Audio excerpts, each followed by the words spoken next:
Salvador Dalí noch einiges aus seiner surrealistischen Zeit in sich trug.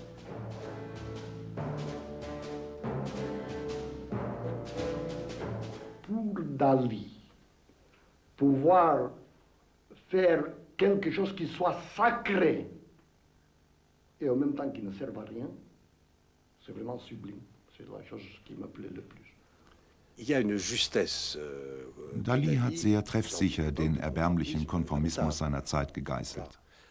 Sobald man diesen Konformismus oder Dogmatismus, auch den surrealistischen Dogmatismus, aus einer solchen Position humoristischer Distanz angreift, trifft man ins Schwarze. Wenn Dalí von Hitlers Nacken spricht, der ihm in seiner drallen Rundlichkeit so appetitlich erschien, dann ist das eine wohltuende Provokation. Wenn alle Welt gegen den Ruhm der katholischen Religion ist, dann verkünde ich vor allem gegenüber von Schafsköpfen, die mich immer zu einer solchen Antwort reizen, die katholische Kirche sei herrlich, der König von Spanien großartig und die Aristokratie aller Zeiten viel besser als das Kleinbürgertum und so weiter. Es stimmt, Intellektuelle, Schriftsteller und andere sind oft Kleinbürger. Da übt Dalí eine fast hygienische Funktion aus. Er rüttelt wach, wenn die kleinbürgerliche Gesinnung das ganze reale Leben zu überwuchern droht. Es ist eine Zeit der Prediger, der Moralapostel. Eine Zeit, in der der Herr Dingsda von früh bis spät ein Leben in Sittsamkeit predigt. Moralismus und Rückschritt greifen um sich. Der Humanismus wird verfälscht und das Denken per Lohnausgleich auf soziale Entsagung eingestimmt. Keine sehr rühmliche Zeit.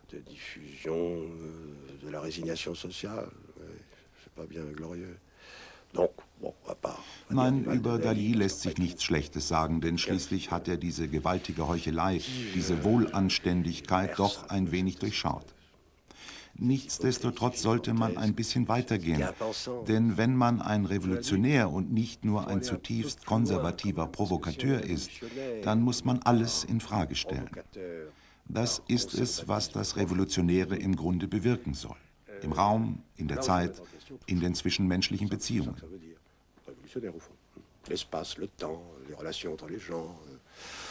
Hinsichtlich des Raums, seiner Wahrnehmung und seiner immer wieder neuen Tiefe hat sich Picasso geäußert, denn er hat Cézanne auf eine bestimmte Weise betrachtet und bewahrt darüber eine Art höheres Schweigen. So ist es.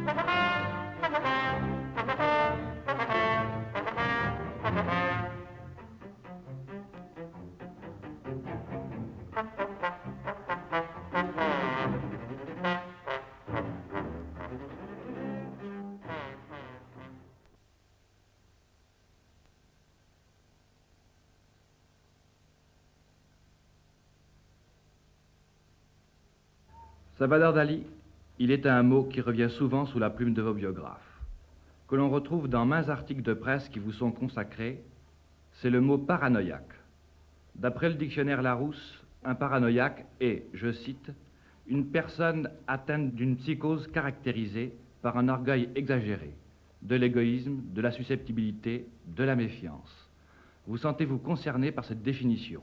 Le paranoïaque, c'est celui qui a la faculté de transposer et d'objectiver en dehors de lui son délire.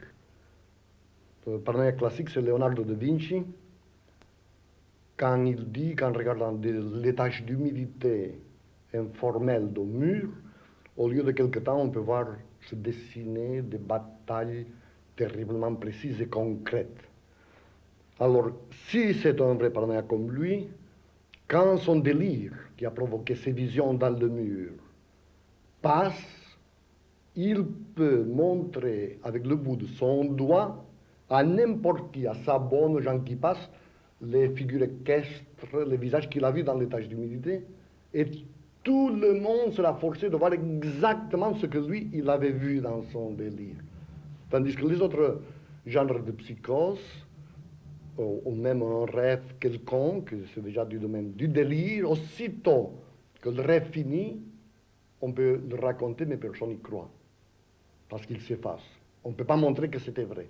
Tandis que le paranoïaque, il a un pouvoir de persuasion impérialiste. Et ça, ce qui caractérise précisément la psychose paranoïaque, c'est-à-dire le délire systématique d'interprétation. C'est cet élément de précision mathématique et de pouvoir d'imposer son délire aux autres. D'ailleurs, c'est ce que Hitler a fait. Tous les grands paranoïaques, ils ont emmerdé tellement tout le monde parce qu'ils finissent pour transposer dans le plan de la réalité quotidienne et très souvent la plus tragique, leur propre délire. Tandis que les autres genres de fous, c'est le contraire. Ils ont des rêveries comme les surréalistes, c'est le moine littéraire. Ils racontent des choses, d'ailleurs les plus ennuyeuses. Il n'y a rien de plus ennuyeux que quand on vous raconte un rêve. Aussitôt qu'on veut me raconter un rêve, déjà j'ai peur parce que c'est des choses du domaine strictement subjectif, on ne peut pas y croire.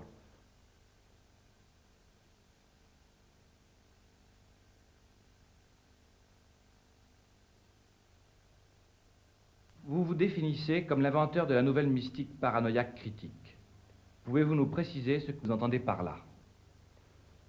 La plupart des paranoïaques partent de l'idée délirante, par exemple, qu'on veut les empoisonner. Alors ils se concentrent autour des activités de ces êtres qu'ils croient hostiles dans ce qui se passe dans les cuisines. Alors ça, c'est le cas typique de que c'est la paranoïa. Le paranoïaque croit qu'on veut l'empoisonner, c'est une idée délirante. Ce n'est pas vrai qu'on veut l'empoisonner, que sa famille veut l'empoisonner, mais par ce processus obsessif, par ce délire constant d'interprétation de chacun des mouvements de ses familiers autour de la maison et autour de la cuisine, il découvre une quantité de sentiments hostiles, lesquels existent alors réellement dans sa famille, dont il découvre une quantité de sentiments que uniquement avec ce délire systématique d'interprétation, on est capable d'éclaircir. On ne veut pas l'empoisonner, mais il découvre sur sa famille des trésors de subtilité, de sentiments que cette famille a contre lui.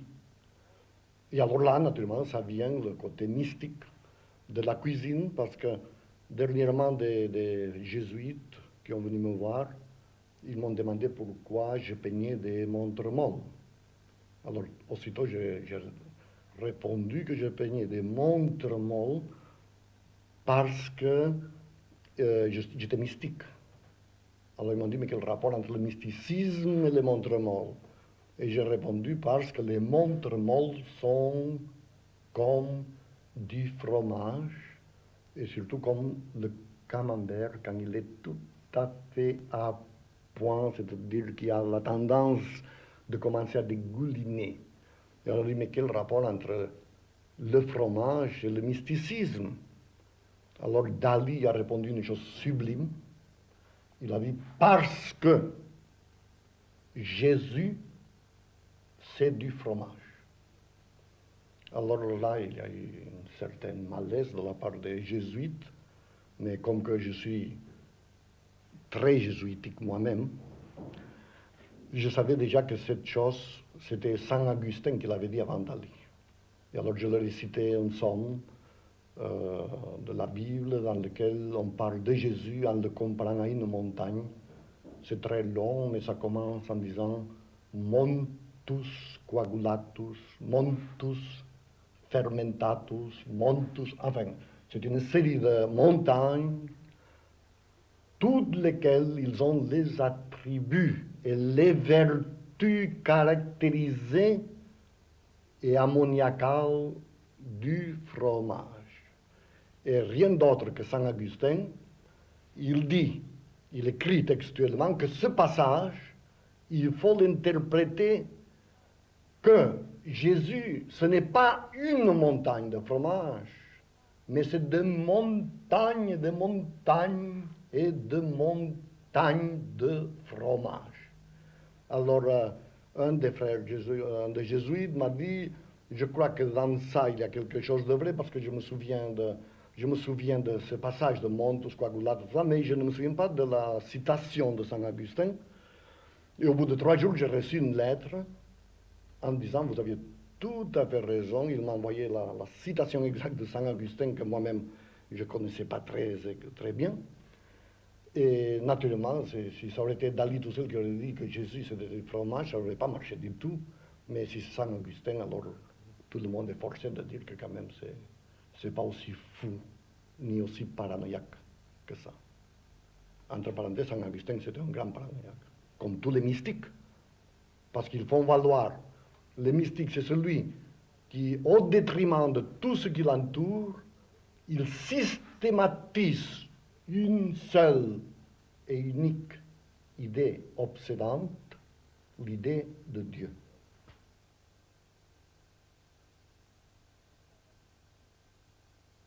Salvador Dali vous avait un jour affirmé, si l'on joue longtemps au génie, on en devient un. Ainsi sans doute avez-vous fait.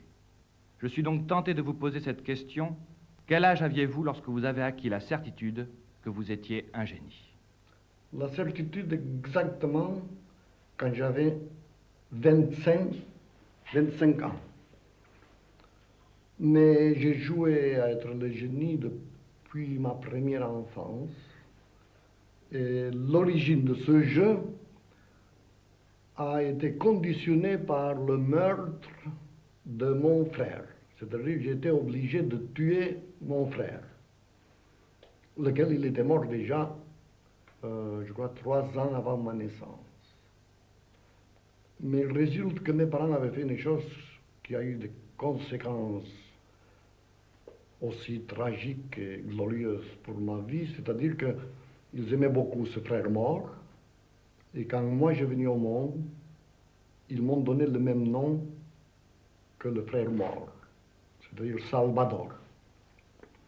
Alors j'ai vécu, et ça, je dois dire que ça c'est la découverte du psychiatre Pierre Roumaguera, qui publie un livre juste en ce moment sur ce sujet.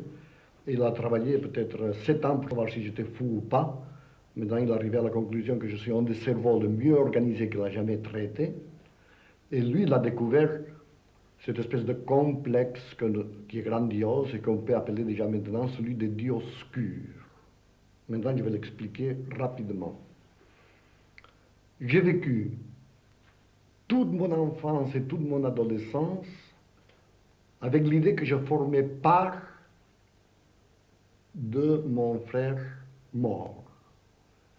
C'est-à-dire que je portais dans mon corps et dans mon âme le cadavre agrippé de ce frère mort, parce que mes parents parlaient constamment de cet autre Salvador à propos de moi en disant il ne faut pas que ça arrive comme Salvador qui était enrhumé, il faut le mettre cache-nez. Enfin, j'étais tout le temps qu'on parlait de moi, on parlait de l'autre.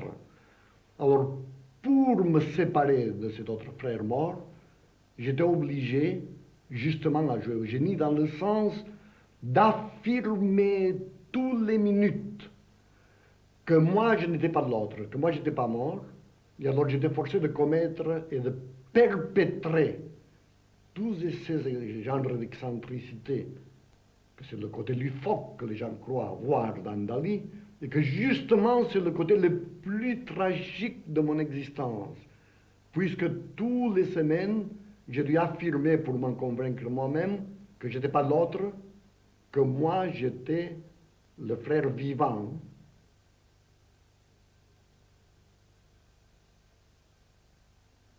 Vous avez souvent prétendu qu'en vous repliant dans la position embryonnaire, vous aviez accès au paradis prénatal. Pouvez-vous nous expliquer cela et nous dire si vous avez réellement conservé des souvenirs de la vie intra-utérine? Ah oui, ça j'ai des souvenirs très nets. Très nets. Probablement Freud m'a dit que ça devait correspondre aux 2 derniers mois avant la naissance. Mais d'ailleurs, il y a des personnages dans l'histoire comme Casanova. Dans ses mémoires, il prétend aussi se souvenir de la vie intra-utérine. Moi, je voyais surtout des œufs sur le plat, sans le plat. Et alors, Le blanc de l'œuf était phosphorescent et se contractait, il bougeait, un peu comme les montres molles. Les montres molles, le côté mou vient de cette espèce de paradis intra-utérin dans lequel on est plongé dans une espèce de milieu visqueux et mou, et dans lequel on se sent complètement protégé du monde extérieur. C'est une espèce de nirvana, une espèce de paradis sublime, dans l'obscurité, dans la chaleur, et dans lequel on a uniquement les visions provoquées probablement par la position des points sur les orbites. Parce que quand on presse très fort sur les orbites, on voit ce qu'on appelle scientifiquement les phosphènes, et les petits-enfants, je me souviens que nous jouons à se presser jusqu'à la douleur avec les doigts, les orbites, pour voir surgir des anges, on disait. Ces cercles en couleur, les phosphènes, on les appelait des anges, ce qui faisait allusion à la vie intra-utérine. Et d'ailleurs, Otto dans son traumatisme de la naissance, montre que quand on passe de ce milieu absolument paradisiaque au monde extérieur où il y a trop de lumière, où tout est trop dur, c'est pour ça que les enfants pleurent, et en plus c'est accompagné à la naissance, très souvent par un vrai traumatisme avec des symptômes d'asphyxie. C'est le mythe qui se forme à ce moment-ci du paradis perdu. On est chassé du paradis maternel, et c'est pour ça que la plupart des suicides veulent retrouver, en se suicidant, veulent trouver ce paradis perdu, lequel nous trouvons d'une façon partielle en se recoquillant dans le sommeil. Et c'est pour ça que très souvent, quand on approche après la fatigue, un sommeil très réparateur, et que presque on bave de satisfaction parce qu'on approche le sommeil, très souvent, il y a une chose effrayante, on tombe dans le vide et on se réveille en sursaut. Et ça, justement, c'est un rappel au traumatisme de la naissance, à cette idée de tomber dans le vide.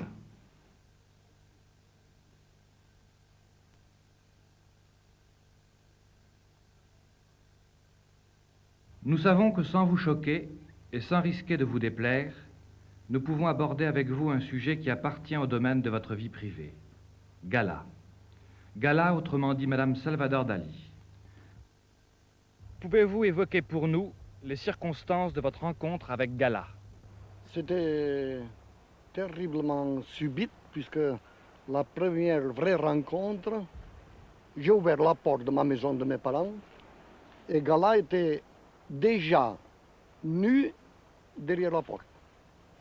Alors tout de suite, je me suis formé une espèce de mélange d'excréments de chèvre, parce que les excréments de chèvre, ça m'excite beaucoup sexuellement, alors je pensais que ça allait exciter Gala la même chose, alors j'ai mêlé la colle de poisson, et après, qu'est-ce que j'ai mis encore? J'ai mis de l'aspic. Un aspic qui était d'ailleurs très décomposé, alors le tout puait d'une façon invraisemblable. Et j'ai commencé la séduction, qui a très bien marché. En fait, c'est question en question d'une semaine, elle était amoureuse de moi. Vous prétendez que l'expérience la plus passionnante de votre vie fut votre rencontre avec Gala. Pouvez-vous nous expliquer pourquoi? Je n'ai jamais, dans ma vie, fait l'amour avec quelqu'un d'autre que Gala.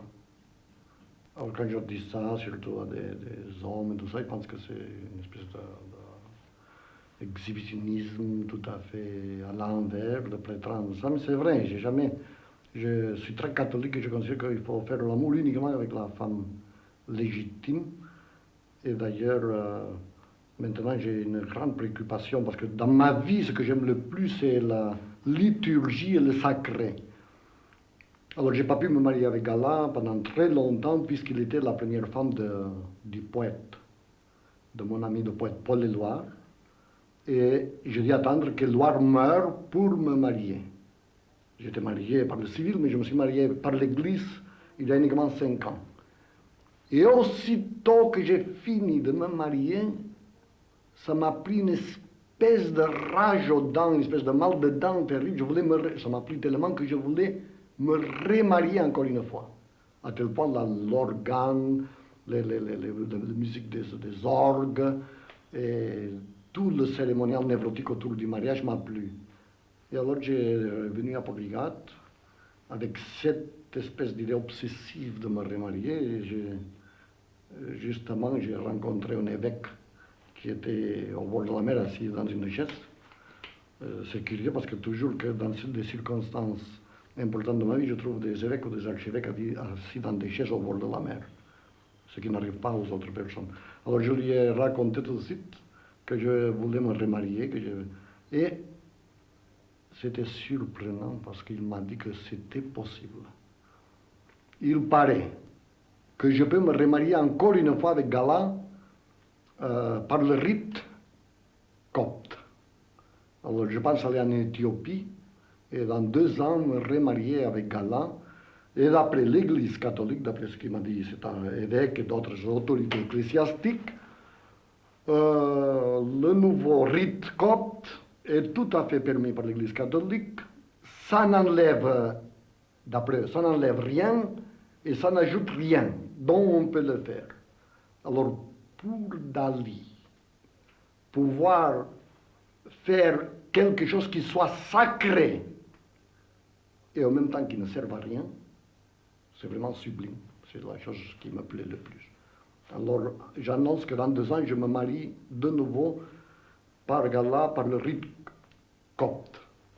Et cette chose est très importante parce que en même temps, ça va, cette espèce de pureté avec Gala, ça va avec une espèce de fidélité aussi qu'on pourrait appeler homosexuelle, parce que je raconte aussi, de même que je raconte que j'ai jamais fait l'amour qu'avec Gala, je raconte toujours que Federico García Lorca, qui est le plus grand poète de notre temps, et lui il était homosexuel, il était très amoureux de moi, il avait même essayé, mais ça n'a pas marché, parce que moi, pour des raisons plutôt mécaniques, ça n'a pas marché.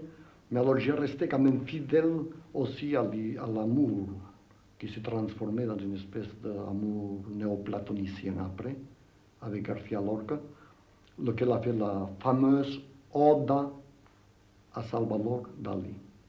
Alors je crois que vous êtes bien servi, c'est-à-dire d'un côté cette espèce de chasteté totale avec les autres femmes, puisque l'unique femme c'est Gala, et après cette espèce d'amour néoplatonicien avec Federico García Lorca, qui plane d'ailleurs sur le ciel de Portligat.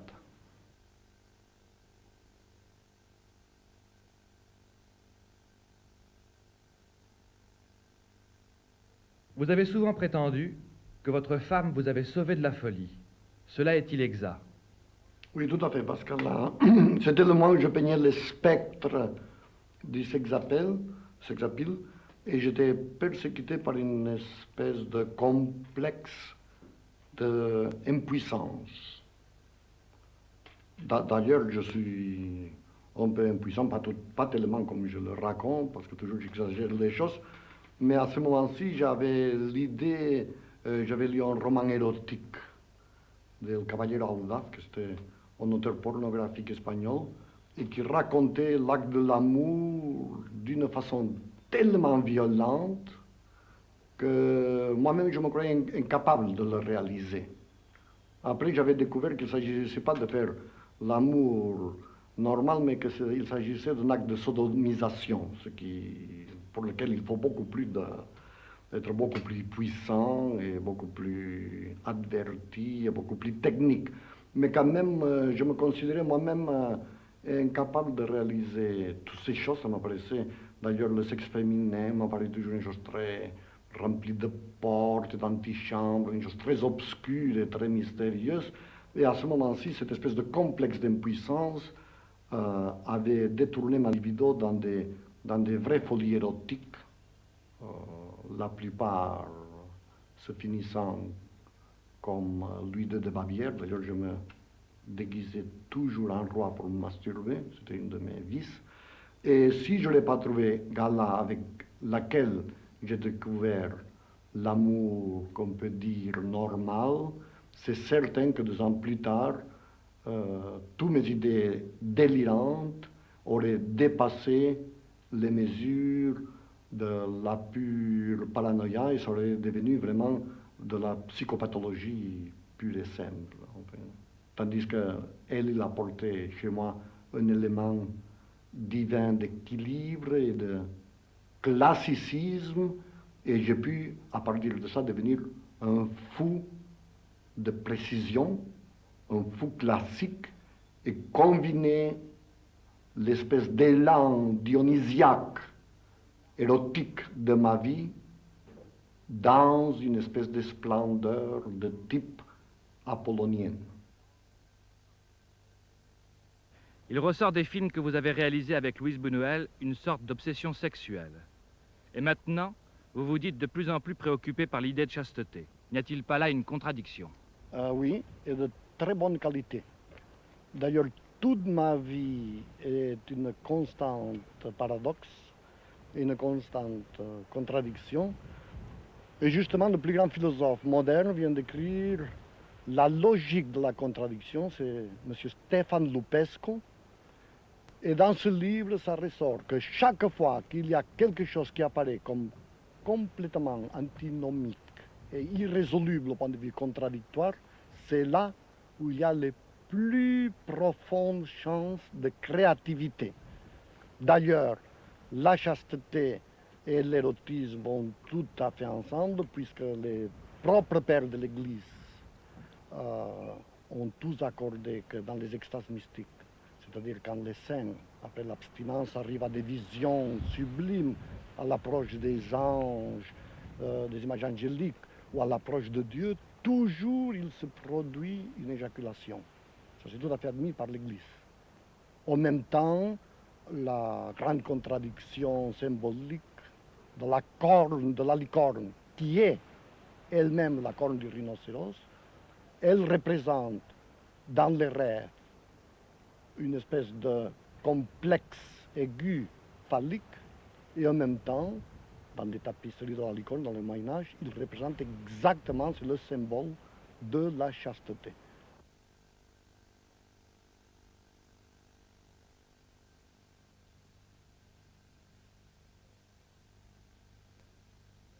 Comment définissez-vous la réussite? La réussite, ça se définit par la puissance de mastication. C'est-à-dire l'instrument le plus philosophique de tous, l'instrument de connaissance le plus philosophique et le plus efficace, c'est les mâchoires. Philosophiquement, l'unique façon de connaître l'objet, c'est en le mangeant. C'est pour ça que déjà la religion catholique, qui est la plus parfaite qui a existé, on pratique la cérémonie liturgique de manger Dieu vivant. J'ai toujours dit que si Gala, que c'est l'être que j'aime le plus au monde, mourait, et soudainement il devenait petite comme une olive, évidemment, je la mangerai. Jamais je l'enterrerai, je la mangerai. À ce propos, j'ai un souvenir exemplaire d'un étudiant de philosophie qui vivait avec Luis Buñuel, García Lorca et moi à la résidence d'étudiants de Madrid, et lequel mangea un armoire à glace, tout complet. C'était pas un armoire à glace très, très grand, mais c'était un armoire à glace quand même qu'il avait presque 1 mètre de hauteur. Et il l'a divisé mathématiquement par les petits cubes, et ça durait 2 ans. Et tous les jours, il pilait le bois, et avec la purée de pommes de terre, au petit déjeuner, il mangeait un peu de son miroir à glace, enfin de son armoire à glace. Je parlais du miroir parce que aussi, quand il est arrivé au miroir, aussi, il a fait la même opération, il a pilé, et 3 fois par jour, et parfois le dimanche, il en prenait un peu plus. Enfin, au bout de 2 ans, tout l'armoire à glace avait passé à travers de ses viscères, de sa pure biologie. Ce garçon est devenu fou plus tard, comme c'était à prévoir, mais quand même, la leçon de philosophie, dans le sens de la réussite, était totale. Parce que d'une façon impérialiste, l'unique façon de réussir, c'est de manger ce qu'on veut posséder. Et en ce moment, vous le voyez, je suis en train de dévorer la télévision en personne.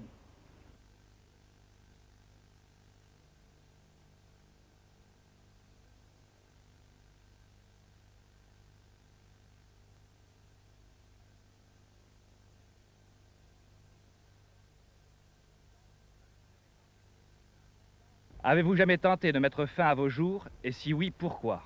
Jamais, jamais, jamais l'excès de publicité, ni l'excès de succès, ni l'excès d'argent, ni l'excès de popularité m'a conduit même un petit soupçon à l'envie de me suicider. Donc, cette chose qui arrive très souvent aux Brigitte Bardot, tout ça, jamais ça m'est arrivé. Au contraire, qu'en plus de tout ça il y a, tant mieux. Je considère la télévision, le cinéma, la presse, le journalisme comme un des grands moyens modernes d'avilissement et de crétinisation des foules. Mais j'adore les utiliser parce que, au point de vue pratique, après il n'y a plus de gens qui courent après Dali et les tableaux se vendent plus cher. Et alors, puisque ça existe, ça serait complètement idiot de ne pas en profiter, c'est tout. Mais en plus, je dois dire une chose, parce qu'il y a des gens qui pensent que j'aime tellement l'argent, parce que je vais faire des choses de bienfaisance, ou je vais employer l'argent d'une façon plus ou moins chrétienne, et pas du tout, parce que à mesure que j'aime l'argent, je deviens de plus en plus avare. C'est-à-dire mon complexe anal se rétrécit, et vraiment j'aime l'argent juste pour l'idée d'avoir la banque qui se remplit tous les jours de plus d'argent, mais pas pour en faire rien. Juste pour l'idée de la puissance, l'idée symbolique, l'idée pure de l'argent pour l'argent.